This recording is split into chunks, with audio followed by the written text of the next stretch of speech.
Oh my lord, W. Mans in this situation. My husband demanded a divorce just 6 months after our wedding. Well, okay, I gotta go ahead and give out the cursory L for getting married in the 21st century in the first place, and also waiting for 6 months. But at least he got out, and he's not making unreasonable demands, then insisted I return my engagement ring. Well, he bought the goddamn thing, and even used a post-it notes on birthday gifts he wanted back. She must have done something super trifling. I wonder if we're going to get into that. A picture of a pair of earrings was all that started it all. Red studs shaped like miniature chili peppers on his iPhone. Okay. It was the final day of our 10-day trip in Mexico, 6 months after our fairy tale wedding. Our fairy tale wedding. I'd imagine this guy is probably fairly wealthy. You ended up spending an exorbitant amount of money on the affair, and then, well, you just decided that you were going to go ahead and do whatever you wanted because you got the last name, you got the security, and then realized, oh God, what? No, he wants out? What? No. I suggested we swapped phones to see each other's photos on our holiday. Why do you have a picture of earrings? I asked. Which my partner of 9 years replied, my partner. My partner. I hate that term more than a certain group hates allowing other people to keep their own land. Oh, a friend from work has the same ones. I took a picture to send to her. My friend at work has the same ones. I took a picture to send to her. Yeah, I don't really think so. The next day I called my best friend and told her about the chili pepper earrings. No, shouldn't she just send the pictures and that's what's implied? Okay. Did I have anything to worry about? If this was anyone else's partner, I'd be worried. But this is your husband, she said. Again, women give each other dog shit advice. She was right. My partner was born to be a husband. Yo, just a subservient bitch until you realize that, oh God, this guy actually has a backbone? Wait, what? He was the type of man who would spend all day perfecting my favorite pasta dish and have it ready for me the moment I came through the door from my brain was leaking out of my ear there for a second, where it's like, okay, you're just gonna go ahead and try to say that this is the perfect husband, and then how did this all end? Oh boy, he gave up his evenings to teach me how to play tennis and built me my very own walk-in wardrobe. See, he's the perfect house bitch. How could this have possibly gone wrong? I'm gonna take a wild guess. You lost respect for him. You ended up cheating on him, and then he just decided to wake up one morning, look inside his pants, is like, oh wow, there's actually a dick there. I'm going to go be a man in this situation. In May of 2022, he sobbed throughout our wedding ceremony. She didn't respect this guy at all whatsoever, because if he's breaking down at the wedding ceremony, like, this dude's a fucking bitch personified, telling me he wished I saw myself as he saw me, beautiful, smart, and caring. Oh my God. Like, yo, this guy has absolutely no self-worth. This is also, okay, for as much as this is the modern woman and an indictment of her decision-making, this is also the perfect encapsulation of what modern men are like in general, man. Okay, like, I'd take a shit on bitches on the regular in video form, and that's not my shit. I'm kind of a mix genetically, but I'm not German or Japanese. We were planning a loft conversation on the house we owned together and had stopped using contraception. He was in it for the long run. That'd be interesting. Was she on the pill? Because that would also be very, very informative if she was looking for that beta provider and then she ended up getting off the pill, but then realizing, oh God, it had ended up, getting locked down by this fucking type of cuck, and now she was out there just looking for Chad Thundercock one final time. Or if he was the one who was bagging it up. Like, it's interesting. He was in it for the long run. Yeah, the we thing, that kind of leads me to believe she was on the pill. And yet, less than a fortnight after we returned from Mexico, he announced that he wasn't sure he wanted to be married to me. I wonder, is she rich and he was trying to famoose a deal out here? Is this what was happening? Things have been a bit rubbish between us recently, he said one Thursday evening. This came as news to me. Yeah, exactly. You were treating him like a disposable bitch, and he was tired of that. But also knew that he could probably get this relationship across the finish line long enough so that he could go ahead and secure the bag.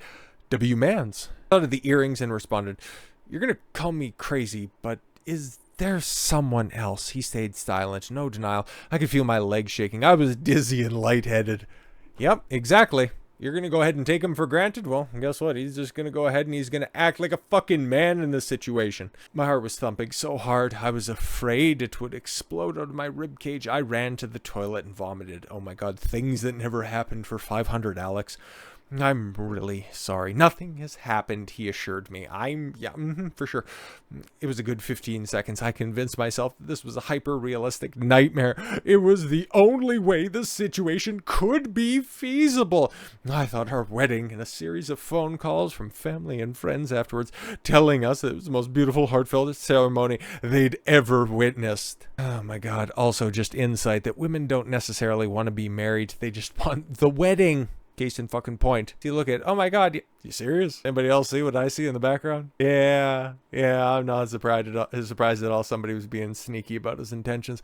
I thought that the caption on the Instagram post of our wedding picture, best day of my life, he wrote. Yeah, exactly. What do you do for a living? Half an hour ago.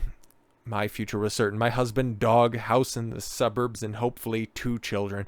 Now I was at risk of losing everything. She was the breadwinner in this situation, 1000%. But we're married, I said. Silence.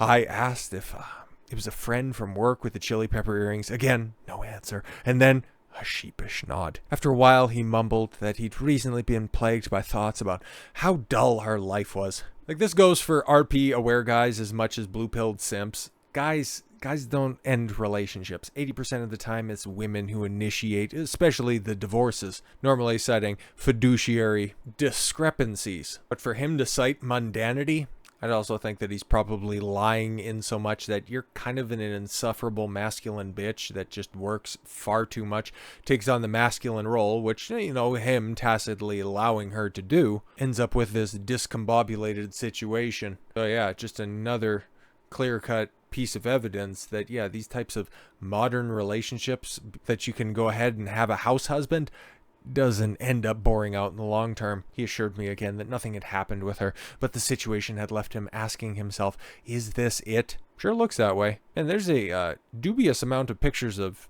her, not a lot of him. I found that to be interesting. Yes, it's called marriage, I replied, and marital domesticity, there we go, wasn't exactly a gear shift for our relationship, but at the time he proposed in 2019, we'd been living together for almost 4 years and owned a flat. See, that's the problem right there. Don't cohabitate with a woman. The fuck is wrong with you? Our combined creative energies went into making our 2-bedroom box a home. Indeed, we both loved it so much that, while asking me for my hand in marriage, he got down on one knee beside my dressing table during an evening skincare routine. See how everything is all about her and how this, just so magically caught her by surprise. She is so wrapped up in what she is. She just got taken by surprise.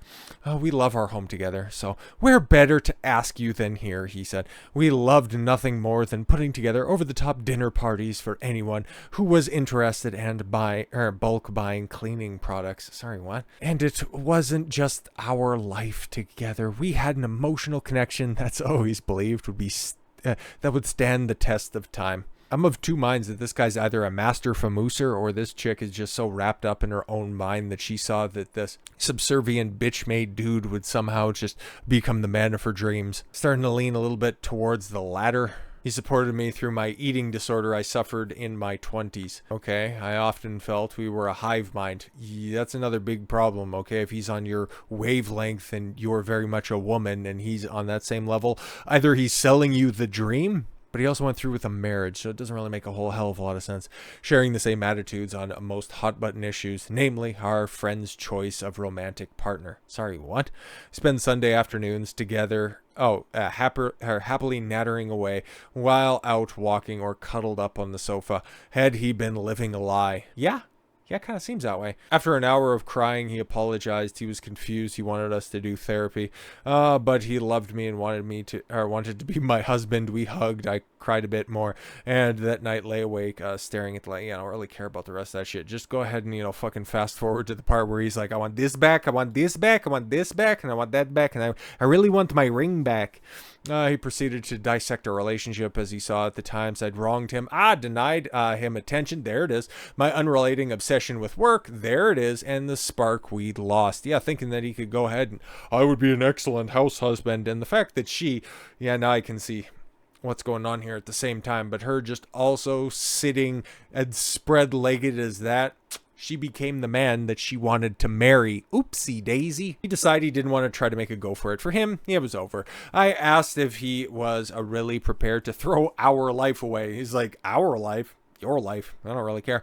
Gesturing to the chic living room we'd furnished together. Eve, we can't stay together because of stuff, he said. It was the start of our 6-month path to separation and eventual divorce that I never imagined would happen to me. It's all about me. But in the months since my surprise breakup, I've learned my situation isn't as rare as I'd thought. Kind of. Although the average length of marriage before a divorce is around 8 years, maybe in the UK or depending on where you guys are at. She's saying flat, so I'd imagine UK. It's about, yeah, it's between 5 to 9 years, so normally lands in on and around 7, but okay. Divorce lawyers say the period of matrimony they see is getting shorter. Yeah, exactly. Marriages of convenience. It's kind of what we're seeing here. On top of a multitude of other issues that I've highlighted in several other videos. Sandra Davis, a partner at Mission de Res, specializing in family law vulture, has noticed a connected trend. I've seen a lot of couples who live together for many, many years. Yeah, that's another uncomfortable stat as well. Couples that live together before marriage on average have a much shorter lifespan when it comes to their marriage, or at least a higher propensity of divorce than couples that live together or merge homes after they get together, or I'm sorry, after they marry. But then they get married and suddenly it ends. Why? For some, the reality of permanency is terrifying. Nope. So, okay, I'm trying to find the impetus for all of this stuff, at least the way that she purports it. I can see other issues, but okay. In hindsight, perhaps the pandemic, changed the trajectory of our relationship. He sounds like he'd probably be a guy who'd be, cowering in the corner, just wondering, when is it going to be okay? When will the doctors let us outside again? It shone a light on the differences in our working lives. Yep, work. We'd always taken an opposite approach to work. Writing is a part of who I am. I'm highly driven and constantly chasing the next project. For him, work wasn't significant to his identity. Yeah, this dude's a fucking bum. You would have kicked him out if he hadn't decided to pull the ripcord already. Instead, his fulfillment came from extracurricular activities such as fucking girls at work. Such as tennis and cycling. Exactly. Sticking the racket up his ass and riding his bike without a seat. In 2020, the deputy health editor of Mail on Sunday, my specialist subject, was suddenly of the moment. My days were busier, longer, and more absorbing than ever. And as an essential worker, I was able to work from my office for most of the lockdown. He worked in digital media, was increasingly disengaged from his job. Yeah, that would have been booming at the time. Interesting. Well, I was excited about reporting by reports being part of living history. His lack of passion for his job was something I struggled to relate with. I didn't even bother to care because, my job's booming. Why didn't you just stop being a bitch for a quick second? Shortly before the breakup, he got a new job. He was upset to haven't given his promotion enough attention. In hindsight, he was probably right. Yeah, there you go. Long story short, yeah, I'm pretty much I'm convinced I pretty much pinpointed this. Okay, she became the man that she wanted to marry, and in actuality, well, now she can go ahead and spend the time, or rather the most time, with the person that she cares about the most. Until, of course, she finds another sucker that's out there, because we don't know her age or anything like that. All we know is that, I don't know what I did wrong. Okay, I just got left at the altar like that. And then he wanted to start having everything just back and accounted for. It's so funny. Those types of people are normally so good when it comes to accounting money. But when it comes to counting to like 40 or 6 million, they just go ahead and fill in the gaps where necessary. So sucks to suck, I guess, but not an uncommon story that's out there. Women becoming more masculine than the men that they marry, and then waking up one morning and wondering, what happened? Ugh. So with all that said, thank you all very much for the gift of your time. I've been Don Consuelo. I want you to follow your gut and get after it. Take care, everyone.